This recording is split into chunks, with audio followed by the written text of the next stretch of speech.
The Anarchy was a civil war in England and Normandy between the forces of Empress Matilda and King Stephen over the throne of England. After the war's conclusion, peace was somewhat restored and the succession was agreed upon. Empress Matilda's son Henry would succeed King Stephen, but what happened to the historical figures who fought in the Civil War? Let's start with the man who started it all, King Stephen. By the end of the war, King Stephen could be described as a broken man. His wife, who he owed everything to, had died in 1152. His son and heir Eustace had died just a few weeks after the Treaty of Wallingford. King Stephen did have another son, but he would never rise to be a rival for Henry over the crown, as the Treaty of Winchester stated that King Stephen would adopt Henry as his lawful son and heir, but Stephen would still be king.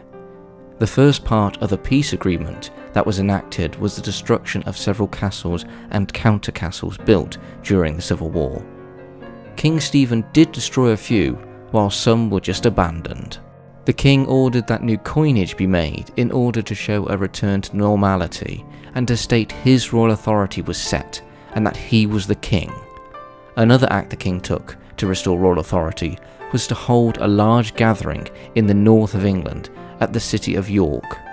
But by 1154, King Stephen's health began to fail him, and he died on the 25th of October 1154.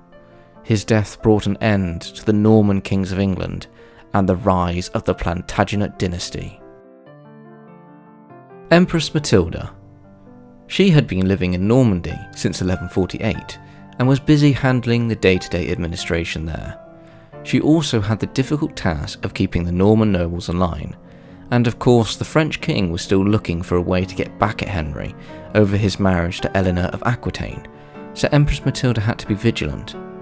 Her remaining years, she acted as an advisor to her son, the now King Henry of England.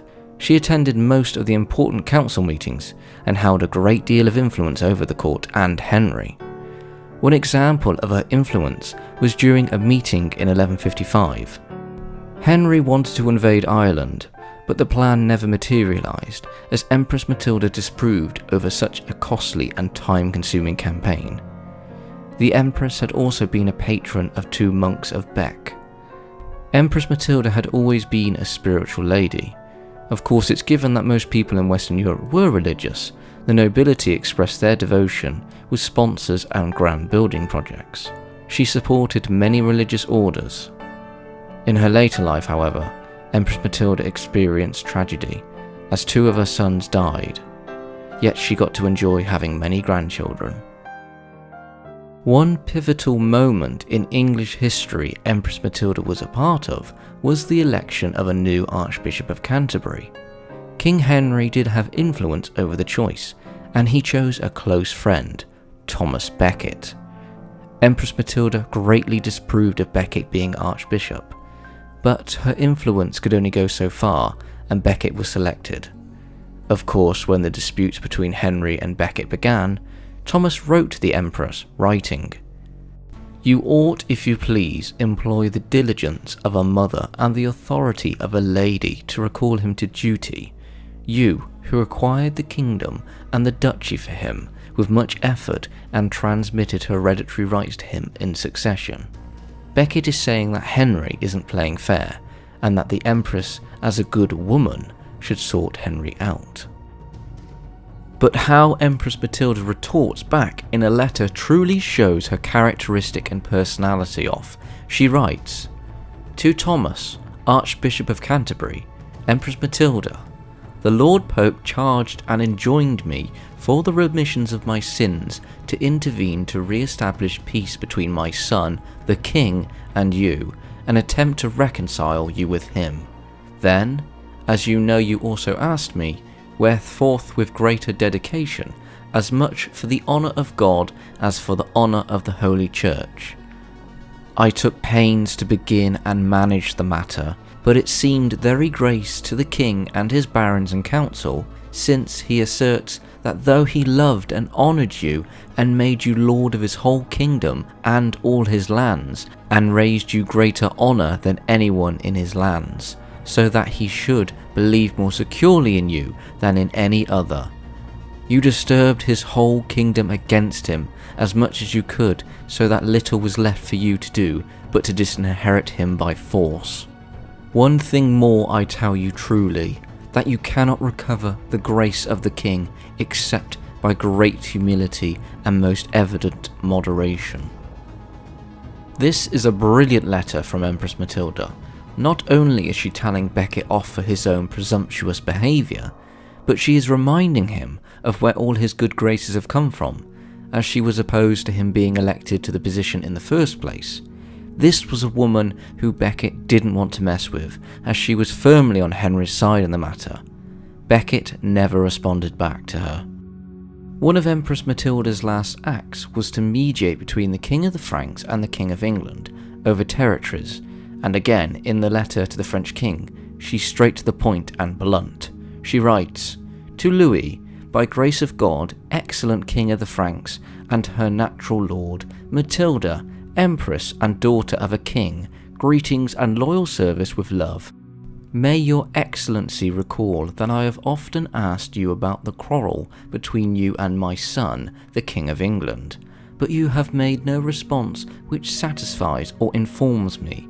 Therefore I am sending Remigus of St. Valery to implore your highness. Do not delay. If it pleases you, send me the details about the quarrel, for unless you do, such may happen between you that I will not be able to amend." Quite a letter reading this for the first time, as it made me think of an angry teacher scolding a pupil. Empress Matilda showing her no-mess approach, and the matter was soon sorted thanks to her. By this time, Empress Matilda's health was failing, and she died on the 10th of September 1167 at the age of 65. She was buried at the abbey in Bec. An epitaph on her tomb reads, "Great by birth, greater by marriage, greatest in her offspring. Here lies the daughter, wife and mother of Henry." Henry Plantagenet, because his reign started not long after the war, I will do a whole video on him one day in the future. Ranulph de Gernon. Ranulph's part in the Anarchy had been, as with most nobles, looking after his lands and expanding his own power, and he did this somewhat. Despite being imprisoned by King Stephen and losing a good chunk of his lands, Ranulph was still a powerful noble. Gervase of Canterbury describes Ranulph's actions. He did little for the Duke unless it fitted with his own designs. He is referring to Ranulph's receiving the honour of Lancaster.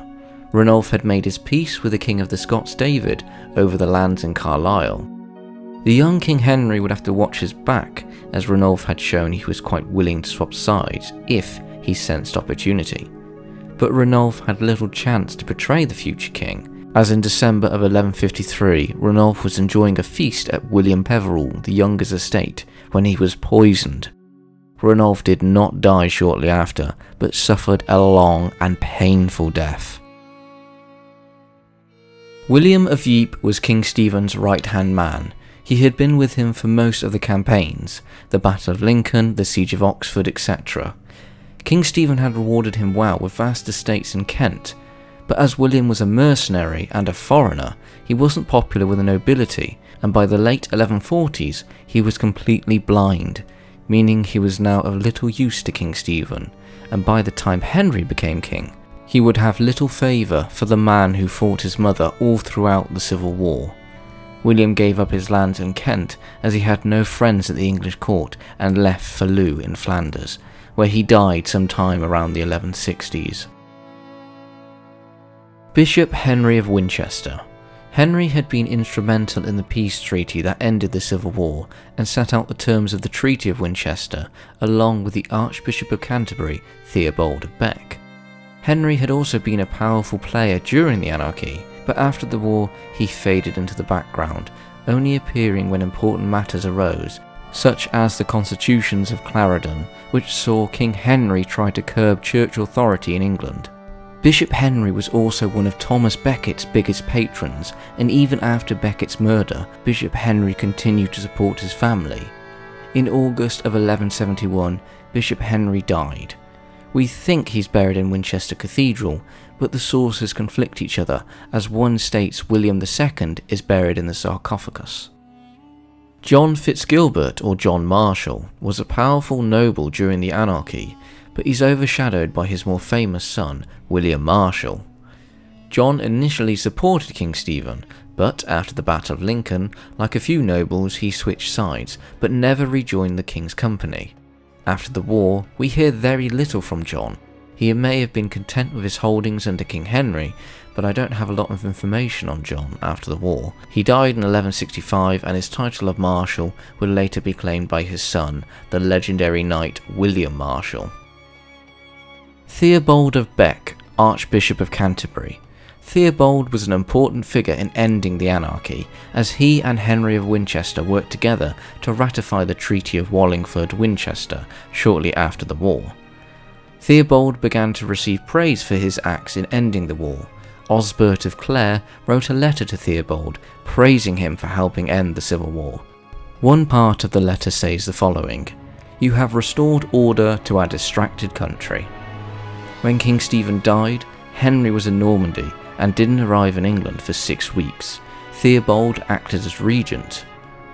After the crowning, Theobald carried on with church matters as well as the education and sponsorship of several young men, including Thomas Becket, his eventual successor. So with that, my series on the Anarchy is finished. Some figures I didn't mention had already died shortly before the end of the war, like King David of Scotland and his heir Henry. But I'll be making a full documentary on King David and how he transformed Scotland in the future. Thank you for watching.